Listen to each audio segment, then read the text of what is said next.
ചേട്ടാ എങ്ങനെയുണ്ട്? എങ്ങനെയുണ്ട് ചേട്ടാ? നല്ല പടം. എങ്ങനെയുണ്ട് ചേട്ടാ? എങ്ങനെയുണ്ട് ഈ പടം? എങ്ങനെയുണ്ട് പടം? എങ്ങനെയുണ്ട്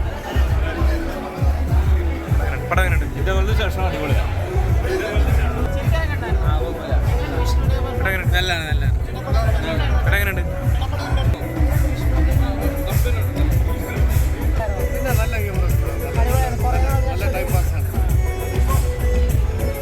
ചിത്രം തന്നെ പറയാം. കോമഡിക്ക് പ്രാധാന്യം നൽകിക്കൊണ്ട് നല്ല ഡയറക്ഷൻ, മതങ്ങളിലെ കുറച്ച് കാര്യങ്ങൾ സംസാരിച്ചിട്ടുണ്ട്. എല്ലാ മതങ്ങളിലും ചെറിയ കള്ളത്തരങ്ങളൊക്കെ ഉണ്ടാകാറുണ്ട്. അതൊക്കെ തിരിച്ചറിഞ്ഞ് നമ്മൾ ജനങ്ങളാണ് തിരിച്ചറിയുന്നത്. അങ്ങനത്തെ ഒരു സൂചന നൽകിയിട്ടുണ്ട്. തീർച്ചയായിട്ടും നല്ല കോമഡിക്ക് പ്രാധാന്യമുള്ള നല്ല പടമായിട്ട് അടിപൊളിയായിട്ടുണ്ട്. ചെറിയ വിവാദങ്ങളൊക്കെ ആകാൻ സാധ്യതയുണ്ട്. ഇന്നലെ ഒരു പടത്തിന്റെ പേര് മാറ്റിയെന്ന് പറഞ്ഞ വലിയൊരു വിവാദമായിരുന്നു. ഇതിന് വേറെ സഭയിൽ എടുത്തിട്ട് അലക്കുക, അങ്ങനെ ഒരു വിവാദം വരാൻ സാധ്യതയുണ്ട്. കുഴപ്പം നല്ലൊരു തമാശ ഉണ്ട്. തമാശ കൂടാണ്. ആദ്യത്തെ ഒരു അരമണിക്കൂറേ ഉള്ളൂ. അപ്പോൾ അതൊക്കെ അടിപൊളിയാണ്. ആദ്യത്തെ ഒരു അരമണിക്കൂറിലെ ലോകമായിരുന്നു. അത് കഴിഞ്ഞ് പിന്നെ നല്ലതായിട്ടുണ്ട്. ലാലുവിലും അടിപൊളിയായിട്ടുണ്ട്. എല്ലാവർക്കും തന്നെ ഏറ്റവും നല്ല ലാലുവിന്റെ കുറേ നാളുകൂടി നല്ല റോള് തമാശ. നല്ലൊരു മ്യൂസിക്കൽ കോമഡി എൻ്റർടൈൻമെൻറ്റ് പറയാം. വിശ്വാസവും അവിശ്വാസവും എല്ലാം മനുഷ്യനെ എവിടെ കൊണ്ട് എത്തിക്കും എന്നാണ് ഈ സിനിമയിലൂടെ പറയാൻ ശ്രമിച്ചേക്കുന്നത്. അദ്ദേഹത്തിൻ്റെ കാര്യത്തിൽ അശോകൻ്റെ ഫാദർ ഒരു വെറൈറ്റി, വളരെ നാളുകൾക്ക് ശേഷം ലാലു അലക്സ് നല്ലൊരു ക്യാരക്ടറോട് ചെയ്തിട്ടുണ്ട്. അദ്ദേഹത്തിൻ്റെ ശബ്ദത്തിന് ഇപ്പോഴും ഒരു മാറ്റമില്ല. ആ പഴയ ലാലു അലക്സിൻ്റെ ശബ്ദം ഇപ്പോഴും ഉണ്ട്.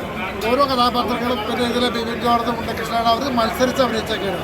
ഏതായാലും ഒരു സീൻ പോലും ബോറടിക്കാത്ത നല്ല രീതിയിൽ പ്രസന്റ് ചെയ്യാനായിട്ട് ഇതിന്റെ ചിരിക്കാനൊക്കെ ഉണ്ടായിരുന്നു. ഫാമിലിയായിട്ടൊക്കെ എൻജോയ് ചെയ്യാം. അത്യാവശ്യം ചർച്ച ചെയ്യപ്പെടേണ്ട സിനിമ തന്നെയാണ്.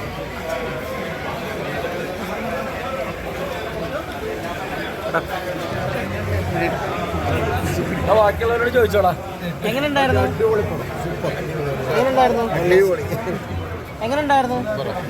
ചിരിക്കാനൊക്കെ ഉണ്ടായിരുന്നു. ചിരിക്കാനൊക്കെ ഉണ്ടാവും. പെർഫോമൻസ് ഒക്കെ എങ്ങനെ ഉണ്ടായിരുന്നു? ചിരിക്കാനൊക്കെ ഉണ്ടായിരുന്നു. എങ്ങനെ ഉണ്ടായിരുന്നു?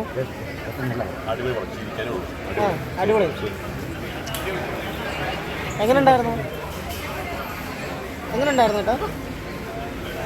നല്ലതായിരുന്നു. അടിപൊളിയാണ്. എങ്ങനെ ഉണ്ടായിരുന്നു? ഫണ്ണായിരുന്നു. എങ്ങനെ ഉണ്ടായിരുന്നു?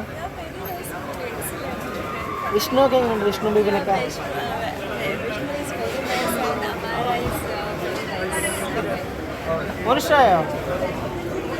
ഇഷ്ടായോ? എങ്ങനെ ഉണ്ടായിരുന്നു? ചിരിക്കാനൊക്കെ ഉണ്ടായിരുന്നു. അടിപൊളിയായിരുന്നു. എങ്ങനെ ഉണ്ടായിരുന്നു കേട്ടോ?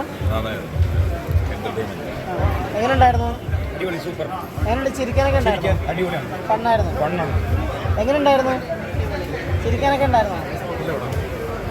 എങ്ങനെ ഉണ്ടായിരുന്നു? നല്ലൊരു കോമഡി പടം കേട്ടോ. ഫാമിലിക്ക് മൊത്തത്തിൽ വന്ന് ചിരിച്ചിരിച്ച് മനസ്സൊന്ന് സന്തോഷിക്കാം. നല്ല പടം. ശ്രീജിത്തിന്റെ അടിപൊളി ഡയറക്ഷൻ. എങ്ങനെ ഉണ്ടായിരുന്നു? ചിരിക്കാനൊക്കെ ഉണ്ടായിരുന്നു. ചിരിക്കാനും അറിയാനും ഒക്കെ ഉണ്ട്. നല്ല എങ്ങനെ ഉണ്ടായിരുന്നു? ചിരിക്കാനൊക്കെ ഉണ്ടായിരുന്നു. എങ്ങനെയുണ്ട്? പെർഫോമൻസ് ഒക്കെ ഉണ്ടല്ലോ അല്ലേ? എങ്ങനെ ഉണ്ടായിരുന്നു?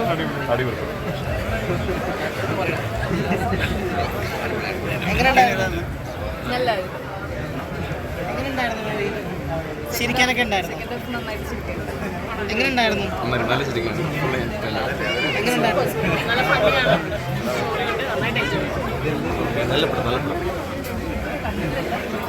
എങ്ങനെ ഉണ്ടായിരുന്നു? ഇഷ്ടപ്പെട്ടോ? ചിരിക്കാനൊക്കെ ഉണ്ടായിരുന്നു. എങ്ങനെ ഉണ്ടായിരുന്നു? എങ്ങനെ ഉണ്ടായിരുന്നു? ചിരിക്കാനൊക്കെ ഉണ്ടായിരുന്നു. അടിപൊളിയായിരുന്നു. എല്ലാവരും പെർഫോമൻസ് ഒക്കെ ഉണ്ടായിരുന്നു. എങ്ങനെ ഉണ്ടായിരുന്നു? എങ്ങനെയുണ്ട്? ലാലു അലക്സ് ഒക്കെ എങ്ങനെയുണ്ട്? എങ്ങനെ ഉണ്ടായിരുന്നു? എങ്ങനെ ഉണ്ടായിരുന്നു? എങ്ങനെ ഉണ്ടായിരുന്നു? അമ്മച്ചി ഇഷ്ടപ്പെട്ടോ? അഭിനയമൊക്കെ എങ്ങനെ ഉണ്ട്? എല്ലാവരുടെയും എങ്ങനെ ഉണ്ടായിരുന്നു? എല്ലാവരും അഭിനയമൊക്കെ എങ്ങനെ ഉണ്ടായിരുന്നു? അടിപൊളിയായിരുന്നു. ഇഷ്ടമായി? എങ്ങനെ ഉണ്ടായിരുന്നു? എങ്ങനെ ഉണ്ടായിരുന്നു? ഒരു family oriented movie after long time. എങ്ങനെയുണ്ടായിരുന്നു മൂവി? എങ്ങനെയുണ്ടായിരുന്നു? ഇഷ്ടപ്പെട്ടോ? ഒരുപാട് ഇഷ്ടപ്പെട്ടു. സന്തോഷിക്കാം. അടിപൊളിയായിരിക്കും. ഞാനും കൂടി ചേർന്ന് പ്രൊഡ്യൂസ് ചെയ്തതാണ്. എങ്ങനെയുണ്ടായിരുന്നു? എങ്ങനെയുണ്ടായിരുന്നു? ചിരിക്കാനൊക്കെ ഉണ്ട്. എങ്ങനെയുണ്ടായിരുന്നു എക്സ്പീരിയൻസ്? നല്ല സിനിമയായിരുന്നു. വിഷയദാരിദ്ര്യത്തിൽ നിന്ന് വ്യത്യസ്തത എന്ന് വേണേൽ പറയാം. നല്ല കണ്ടന്റാണ് അത്. അപ്പോൾ നിങ്ങൾ കണ്ടോ മൂവി? കണ്ടോ? ഇഷ്ടമായില്ലേ? വെറൈറ്റി വിഷയമല്ലേ അതിൽ? ചിരിക്കാനൊക്കെ ഉണ്ട്. എന്ത് പുതിയ പടം എന്തെങ്കിലും ഇല്ല, ഞാൻ ഒന്നും ചെയ്യില്ല. ഹസ്ബൻഡാണ് ഇതിൻ്റെ ആരാധന.